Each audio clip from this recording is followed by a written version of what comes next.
Good evening, everyone, and welcome to the 2022-2023 school year. I hope you had a fantastic summer. It's hard to believe how fast it went. It's been hot, but we're greatly looking forward to the upcoming school year and welcoming all of our faculty back tomorrow and students next week. I am Kyle Hosier, principal of the Junior Senior High School, and I'm joined here with Mary Rose Joseph, assistant principal. Welcome, everyone.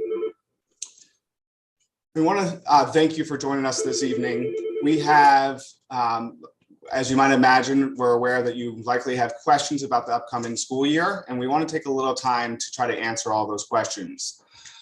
To do that, we'll talk a little bit about arrival and dismissal, attendance, update you on the cafeteria and lunch.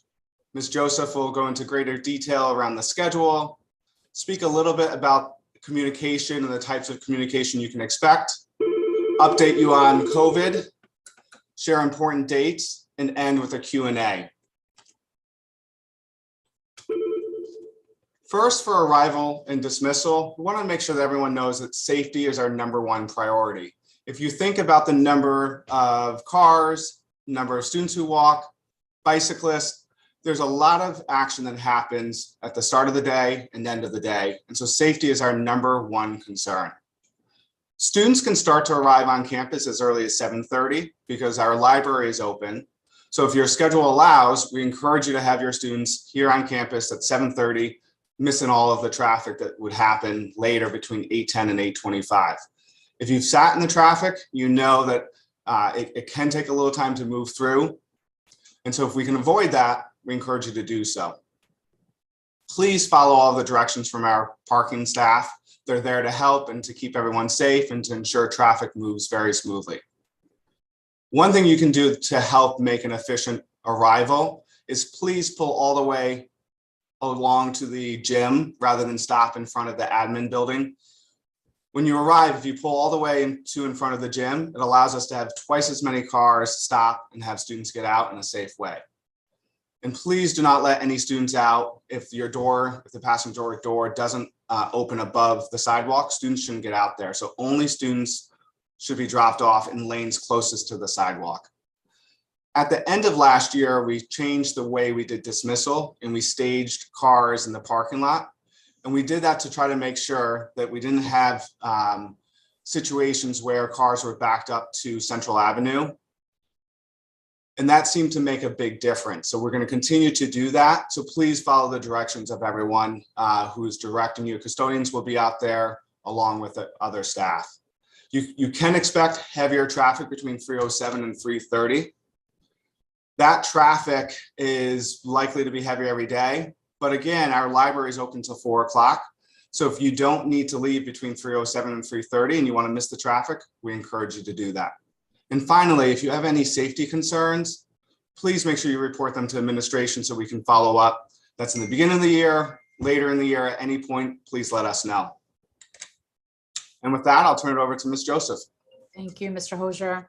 So one of the things that we're excited about is starting school as normal as possible this year. And that means students will be on campus all day, every day, as long as they're healthy.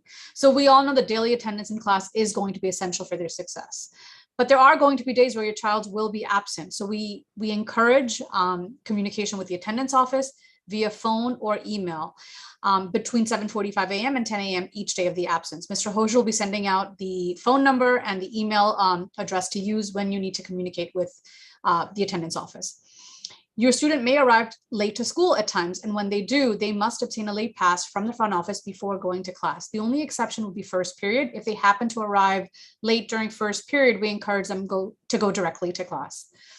Unexcused absences may result in detention, so it's very important to communicate with the attendance office.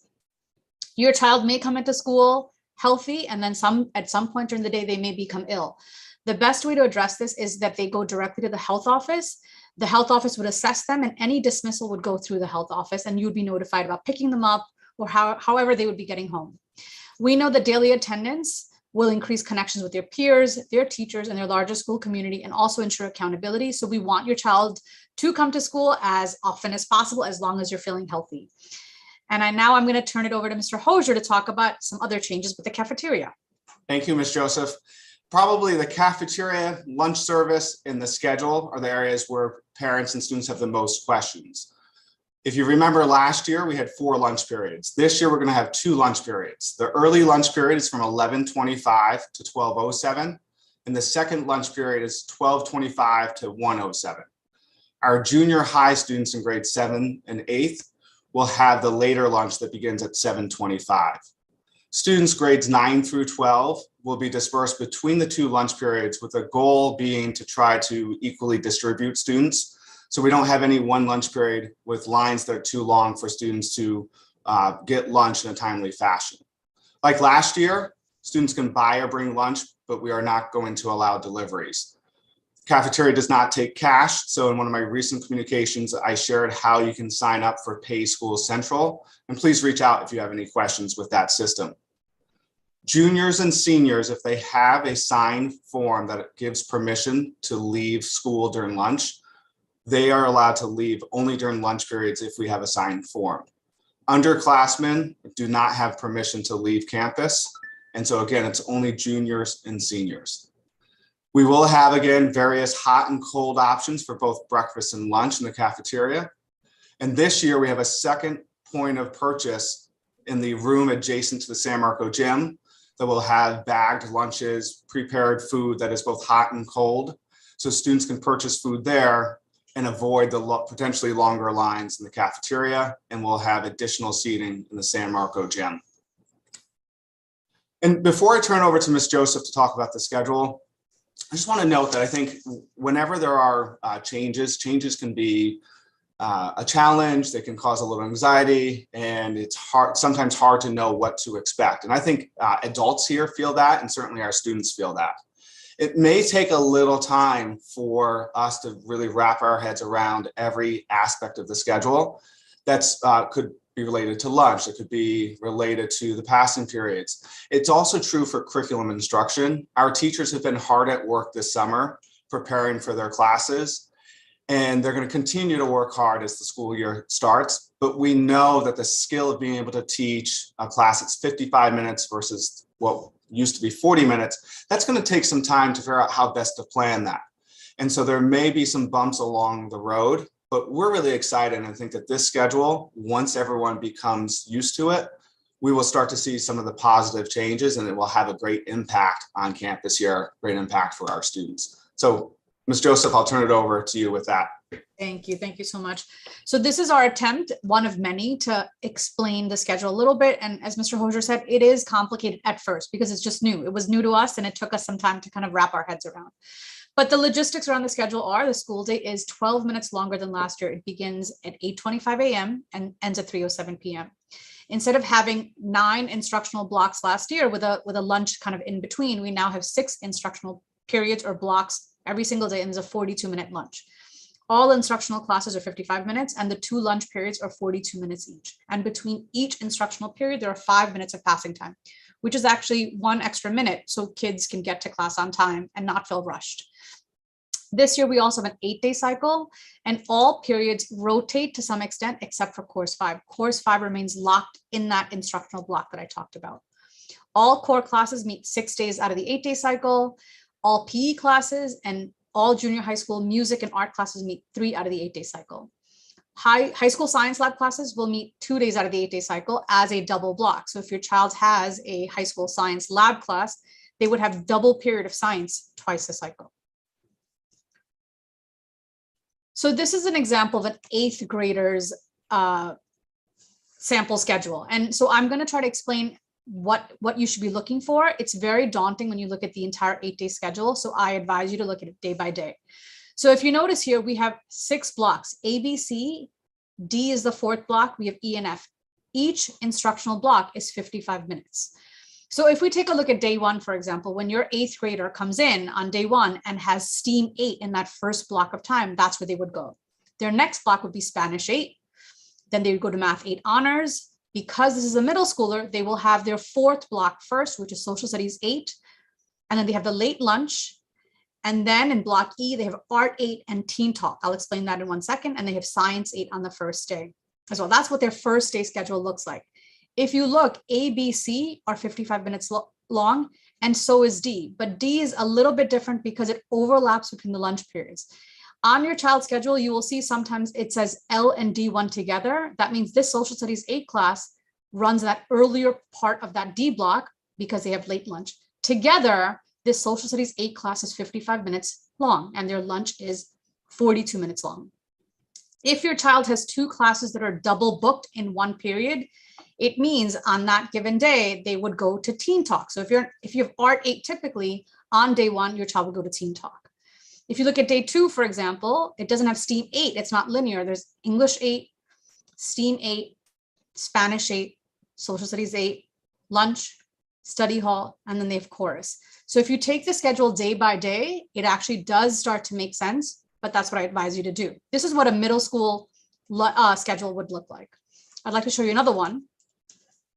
This is an example of a student that may have that early and late lunch combo. So this student, for example, if you notice, on that first day, they have AP Bio back to back. This would be their lab day, double period of lab on day 1. They happen to be free in block C.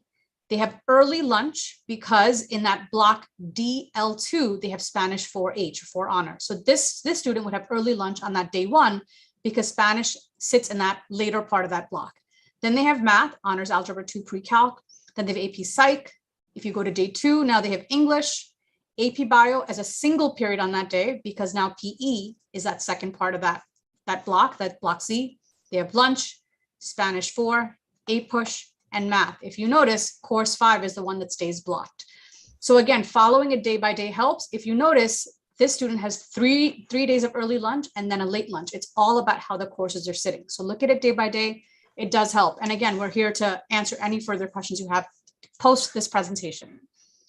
And I will pass this to Mr. Hosier for communications. Thank you. We know the importance of communication. We want you to have a good sense of what's happening on campus, the experiences that your children have, and what makes Edgemont great is the partnership between the school and the community. And in order to partner, you have to know what's happening here. So one thing you can continue to expect for the upcoming school year is that I will send weekly updates on Saturdays. Those updates will try to be a blend of highlights from the previous week, and then looking forward for the next week and maybe a little beyond to give you a sense of what's happening on campus and to make sure you have the same information that our faculty and staff and students have. We welcome questions and any communication that you send to us. If you have questions or issues that need to be addressed, please know that we want those.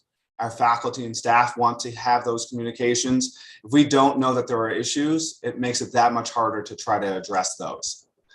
All of the adults on campus, we have a practice where adults respond to emails within 48 hours. Of course, responses may happen much quicker than that, but when we have days where teachers teach 5 classes in a day, it will take longer to receive a response, but all emails should be answered within 48 hours.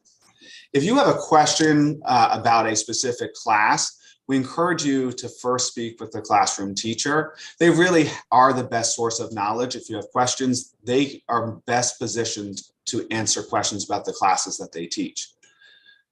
We actually would love to empower students to be the ones who have conversations directly with their teachers, particularly as they move through the high school. That's an important skill set to be able to self-advocate, and it's a great opportunity for students to practice that when they have questions or different issues that need to be discussed directly with teachers.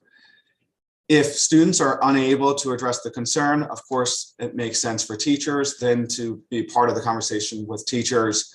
And if that conversation between the parent and teacher does not address the issue, that's when it's the appropriate time for administration to become involved to see if we can help address the concern. Dr. Hamilton earlier today shared a communication regarding COVID updates. Like last year, we will continue to follow the New York State Department of Health guidelines. We expect this to be a much more traditional school year. We're really excited about that. We are excited to have more events on campus. We're excited to have a homecoming dance. We're excited to have what feels like a more traditional experience and a lot more joy on campus for our students and everyone involved at the junior senior high school. Mask will again be optional this year. Each individual has a right to make their own decision. If they want to wear a mask, that's okay. If they don't want to, and that's a decision they make, that's also okay. That's not a decision that others should question. So mask will continue to be optional. If an individual tests positive for COVID, like last year, that individual needs to quarantine for a minimum of 5 days. If the symptoms improve, the person can come back on day 6, but a mask must be worn days 6 through 10 when back on campus. If symptoms do not improve, then that individual may be out longer beyond the 5-day minimum. The guidance does suggest that people test if they have COVID-19 symptoms, and we have ample at-home tests that we can give out if anyone wants those. We have those in the health office, and so you're welcome to stop in and ask for a few tests if you need those. Unlike last year, individuals who are exposed to COVID-19 individuals no longer need to quarantine. So if you are what was called a close contact with someone who tested positive, you no longer need to quarantine this year. A virtual option will no longer be offered for anyone who does test positive and has to quarantine. We're sort of going back to pre-COVID days where if someone is homesick, we want them to take the time to recover, and work will be posted on Google Classroom for those individuals. But that virtual option that we used to have, we're moving to pre-COVID times where that's no longer an option that will be provided. Just want to highlight a couple important dates that will be coming up. This Sunday, September 4th, our seniors have their annual road painting in the senior lot at 1:30. That should be a lot of fun. We're looking forward to seeing our seniors here. Tuesday, September 6th is the first day of classes. Please mark your calendars, September 15th, back to school night, and it will again be on campus. So we hope you can make that. The welcome begins at 6:30 p.m. and the first meeting with teachers will start at 7 p.m. Homecoming weekend is planned for September 23rd and 24th. So we hope to see all of our community out supporting our athletes. Should be a great event that weekend. And then finally, although it feels like it's a ways off, June 22nd, we'll have the class of 2023 graduation ceremony at 6:30 p.m. on campus. And with that, we'd like to open it up to questions. As a reminder, you can submit questions using the Google form that was in the reminder email that I shared earlier today.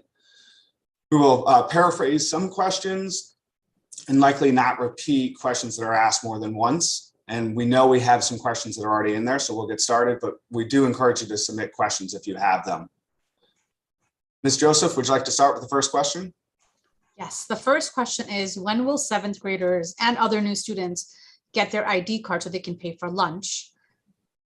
ID cards are being made as we speak, and we expect that those will be given out on the first day of classes in first period. So that students will have them prior to their lunch period. What time does lunch start for 7th graders and how long does it typically last? Lunch is, again, 7th and 8th graders have the late lunch, which is 12:25 to 1:07. Who must be informed if parents know a student will be late or cannot come to class? If you know that your child is sick and can't come to school or has another reason why they can't be here, please notify our attendance office as early as possible. If you forget to notify the attendance office, students will be marked as unexcused, and there's just requires some more steps from their attendance office and creates confusion. So please make sure you communicate if your child will not be in class, and try to do that as early in the morning as possible. The next question is about an individualized student schedule. What happens when they have art and teen talk, for example, listed at the same time in the schedule? Would you like to take that? I'll take that. Yeah. So Teen Talk is a social emotional class that's offered by our psychologists at EHS. It happens once a cycle in a semester, and it happens during art. So if your child has art 3 times a cycle all year long, during maybe spring or fall, on a given day, they would have Teen Talk. So for your child, if your child has art and Teen Talk listed together, Block C on day 3, on that day, day 3, Block C, they would go to Teen Talk for that semester. Every other day Art 8 is seen, they would only go to Art 8. Some parents are asking about templates that would help, where they could put in their specific courses for their child in templates.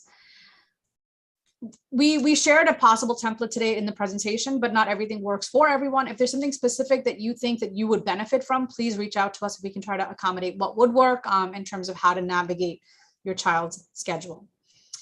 The next question is, why was the bell schedule changed? Yeah, it's a great question. It's always helpful to think about the why when decisions are made. The feedback that we received with the hybrid schedule, which is somewhat similar to this schedule, we think it was fairly positive. The junior senior high school schedule before I started here moved from 8 periods to 9, and there was never an assumption that that would be the long-term schedule for the junior senior high school. So there have been conversations around the schedule for years. What we love about this 6-period schedule is that rather than have 40-minute classes where you're really limited in what you can do in the classroom, the type of learning activities that we want students to engage in and the depth of learning, you can really just do a lot more in 55 minutes. The instructional options that teachers have to engage students are far greater with 55 minutes. We also know that when you have 9 periods in a day, it really feels like you're racing through the day from one class to the next to the next. And there are a lot of transitions in that type of schedule. There are fewer transitions in this 6-period day. And then finally, because students have fewer classes, when they get home, rather than having to balance maybe 7 or 8 classes that they had during the day, with the new schedule, if you have 5 classes, it should make the workload at home with homework a little more manageable. And we expect the homework to be more intentional and have greater impact for students. So those are some of the reasons why we think that this schedule will work much better. Again, change is hard, so it may take some time for people to really fully understand and feel comfortable with the schedule. That is true for the adults. You will probably see me on campus walking around with the schedule until I understand it. And imagine our teachers who, if they've taught for a number of years with 40 minutes, it's going to take some time to adjust to the 55-minute class period. So we just ask everyone to work together until it becomes what feels like the more traditional schedule that we're used to. Great. The next question is about COVID concerns and other viruses like monkeypox. What is our plan with safety and security to make sure our students are safe, especially at EHS? And we've learned so much about COVID over the last 2 years. Some of the basic precautions that we can take: wash your hands. If you're sick, don't come to school. Those should still hold true. If you want to wear a mask, that's an option that you have. If you wanted to eat outside, we have great spaces to eat outside if that's a concern. We have at-home tests if you want to take, you can certainly take those. Those are all really good options, and we're going to continue to monitor the situation. Our administrative team continues to talk with other administrators across the district and across Westchester. So we're going to keep an eye on that, but what we described tonight will be the plan. And if we start to see a huge shift in numbers, we'll have to look at that point. There's also a question about safety and security. How are we ensuring our kids are safe, especially with everything going on in the world lately?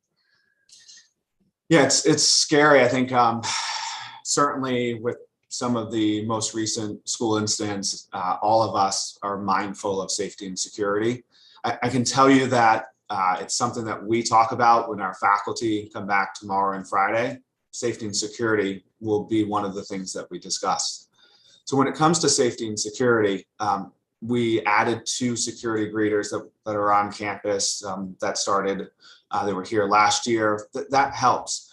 One of the things that really helps us is that when you have an issue or you see a potential concern, to please communicate it to one of us, to a counselor, to someone who can then act on it. We will conduct 4 lockdown drills this year, 8 fire drills, and we're working with a company called Alteris, who's helping us make sure that our safety protocols are where they should be. And one of the things that we're doing is to make sure that all faculty and administration staff wear these ID cards and that the exterior doors are shut at all times. That's going to be a point of emphasis this year. This question is about art and teen talk, so I just want to explain that a little bit more. Teen talk is a social emotional class. We've been in classes where psychologists talk about social media, managing stress, various aspects of how to just be a healthy teenager. Same thing, art and teen talk is blocked together, but it would be whenever you see teen talk on the schedule, they would go to teen talk. Whenever they have art, they go to art. What is the schedule for shared course and strings? So Yeah. So chorus, it depends. If it's middle school, chorus 7-8, Miss Morse teaches that course and it meets 3 days out of the cycle. Strings would meet when Miss Robinson Chan is. It's typically opposite. So if chorus meets 3 days out of the cycle, strings would meet 2 to 3 depending on the cycle. There is a question about how band would work this year. I'll take that as well. We have a new teacher, Mr. Lagrasso. He's great. I think it's going to work similarly to last year. The performing arts teachers work schedules out with the students, schedule group lessons based on their individual schedules, and they also have a dedicated instructional block to teach them. There's a specific question, but I do want to address it. This parent has a student where it seems that pre-calculus is in the D block and lunch periods we know are 42 minutes. And to them, it reads as though the instructional period is 17 minutes shorter. That should not be the case. Every instructional period on every given day is 55 minutes long. It doesn't matter where it sits. It could be anywhere in A through F. And each lunch period is 42 minutes. If you have a confusion or a question about that, please feel free to reach out. I can always help you with that. And the counselors are here as well. The next question is, how long is block D? It depends. So if you have block D in the earlier part of that block, it will be from 11:25 to 12:20, which is 55 minutes. If it's in the later part, it would be 12:12 to 1:07, which is also 55 minutes. So it depends on where it sits, but the length is the same. The next question is, can you be in the same grade but have different lunches from your peers? So again, for lunch periods, our 7th and 8th graders have the later lunch. Our students in grades 9 through 12 can be dispersed between early lunch and late. And the reason why we're doing that is because we're trying to manage the number of students who have lunch any one period. We don't want to have 800 students have lunch, early lunch, and then only 200 later lunch. So it's really trying to distribute evenly across the 2 lunch periods with all of our students. Is back to school night online or in person? It is in person, which is great because we've missed that. So again, we hope everyone can be here September 15th at 6:30 p.m. We will have the welcome. And then the first meeting with teachers begins at 7 p.m. The next question is, how would music, band, and chorus be handled this school year? Will they be playing, singing as a full group? Are there any COVID restrictions? Yeah, so we talked briefly about this. And again, the way things are now, there aren't restrictions. So those groups can come back together and, they may decide to go out sometimes if the weather is really, really nice, but groups can form back together again, like pre-COVID times. There's a question about orchestra in the junior high school. Does it have a recurring slot in the schedule? It does. Orchestra, just like strings and band in the junior high, meets in that same block. It depends on the day that it's offered. The next question is, since there are no breaks or recess like elementary school had, how is a student expected to get by if they feel hungry? So we have, again, late lunch for our junior high students. Students also have 5 minutes passing period where if you're on campus, it's great because you're outside. So if students wanted to bring snacks, they could certainly do that. We just ask that if you do have snacks that you pick up and throw the garbage out so we don't have issues with rodents around campus or issues with trash. Is breakfast available for purchase in the morning? Yes, begin at 8 a.m. Great. This question is about a student ID number. Where can you find it to put funds on that cafeteria card? You should be able to find it in the top right-hand corner of your child's schedule on Infinite Campus. If you can't, please reach out. There's also a Today section. If you click on Today, you should be able to see your child's student ID number as well. Why are deliveries no longer allowed to school? Great question. There are really 2 primary reasons for that. One, there was a question about safety and security. With all the different apps and all the different ways that students can deliver, DoorDash and some of the other ones, we don't know if we allow delivery. We don't know who the delivery people are who are on campus. And we've had issues where they've tried to deliver to classrooms or to the front of buildings and then the center of campus. And that's just not a risk that we can take. The other aspect of this is that we have a partnership in a contract with Whitson's, who is our cafeteria provider, and it's a violation of that contract to allow deliveries or other food sales while lunch is occurring. What determines an unexcused absence and who decides that? Like to take that? Yeah, we have a student handbook that outlines clearly what the protocol for notifying the school about absences, what deems excused versus unexcused. We know there are extenuating circumstances, there are family obligations. So communication is definitely key when it comes to your child's attendance to school. And I will, in one of my next communications, share the email to use for our attendance office and the phone number, just so you have that handy. If you've previously given consent to your child leaving the campus, do you have to resubmit the form this year? My understanding is yes, it's supposed to be completed every year. Yes. And why did we change our payment system for lunch from pay for it to pay for schools? I think in terms of the interface, my understanding is that it's supposed to be a little user friendly, and that was done across the district. Regarding food, is there an online menu? Is the food made in-house? And is there a list of ingredients that parents could have access to? The food is made here. In terms of the details of the online menu, I don't know the answer to that. So I need to speak with our cafeteria manager and see if we do have the online menu. If you look at our website, there is a quick link there. It's not updated yet, but in terms of the ingredients, I'm not sure that it goes into that level of detail. So I'll have to look into that, and then I can share that in a communication. There's a couple of questions about requesting courses and who do they reach out to. Your counselor is always the first person you want to reach out to when it comes to anything regarding courses or schedule changes or even anything about your teachers, but they're the first point of contact. If a high school student has free as their first period, can they arrive to school at the start of the second period, or do they need a check-in somewhere for first period? So the rule is supposed to be that only seniors can come in late. In the last 2 years, we've allowed students to come in late if they didn't have a first period class.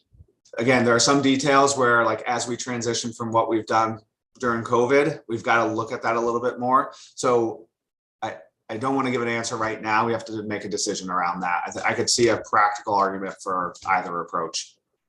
Is there a way to enter the admin building due to an early drop off around 7:30?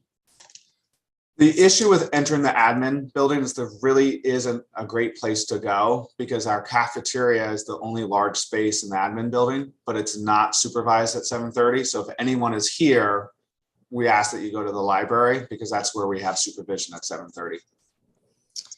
When is senior high chorus offered? What blocks and days? I can answer that. It's during block D on days 1, 2, 3, and 5, 6, 7, and it's during the block course 5. If you can't tell, Miss Joseph has lived this schedule for probably the last 7 months and knows almost every detail of it. True. Is there an opportunity for AM BOCES students to get lunch, or do they have to bring from home and eat on the bus back to school? I can answer this a little bit. They do have lunch blocked off in their schedule, but I do believe that is a time for travel as well. So it may be best to get lunch from home, but I think once you start, you can figure out what schedule and what you need to do in terms of lunch. But there is lunch scheduled within the given day. What happens if you have money remaining on the old lunch platform? Email me if that's a concern, and I can help you with that. And then this is regarding templates. A parent asked if we could provide an editable version of the bell schedule template that we just provided in last week's email, which is kind of like this, so they can change course 1 to course 2. We can do that. We can do that. Yep. It looks like that's the end of our questions for now. Give everyone another moment. And again, if you think of questions later on that we didn't answer tonight, please contact us and we'll try to answer those. This question is, what block is banned? And if it isn't on the schedule, was there just no room given to other courses? It depended. Schedules are built based on course requests, what other courses they have, availability, several constraints. So if it isn't on the schedule, it could be for various reasons. So you could speak to your counselor about what caused that to happen.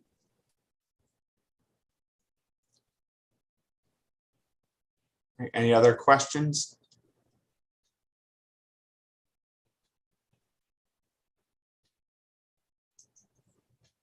Okay. Well, we appreciate everyone taking the time to listen. We hope that you found some information tonight to be helpful. Again, please reach out if you have questions. We expect there to be some uncertainty in the next week or two. And it's going to take a little time to really own the schedule and for it to feel like it's, the general pattern of classes. Give it a little time and we think we'll get there. We will try to collect feedback from students and faculty to get a sense of how the first month goes and see what, if any, changes need to be made at that point. Hope you enjoy the holiday weekend. And again, we're looking forward to welcoming all of our students back on campus next Tuesday at 8:25. Thank you and have a good night. Thank you, everyone.